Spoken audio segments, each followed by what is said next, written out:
Hi, hello. Continue po natin, no, pag-flex ko neto. At ito pa po, pinibigay ko na rin po itong bag na to. Anhin ko naman yung napakaraming bag na ginagamit. Kung iisipin mo yung mga kapatid din natin na nangangailangan din, diba? Sa hirap ng buhay ngayon, bibili ka pa ba ng bag na para may mga bagong bag na bibili mo? Bibili mo na lang ng bigas, diba po? Sayang naman, diba? So, pamimigay ko na lang po. Kahit pa paano, mapapakinabangan din po ng marami. Kaya, ito po, ayan, may piso pa ako nakuha. Ginamit ko na po ito. Pag nag-mission kami, nalagyan ko ng Bible, at iba't iba pang mga babasahin sa ating Panginoon na gamit. Kaya, ayan po, may bulsa. Ayan, may piso pa. Lagay ko lang tong piso dito.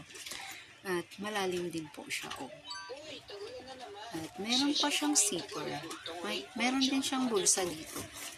Ayan, bulsa yan. May zipper din. Ayan, may zipper po mga kapangga. Ayan, hindi ko alam kung anong laman na ito.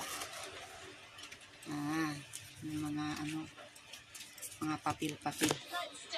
Yan. At meron din siya, mga kapangga ko. Ang ganda ng niya, antibay. Antibay siya. Kala mo yung kanyang tela. At meron din siyang zipper. Yan. Maayos pa mga kapangga ko.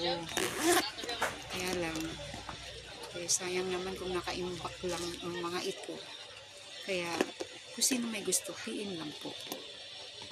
Yan, marami ka pong malalagay dito. Yan, maganda pa po yan mga kapangga ko.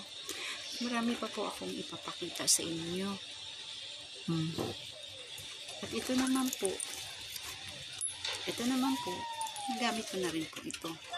Ito yung bag na binibenta ko po sa online, sa TikTok.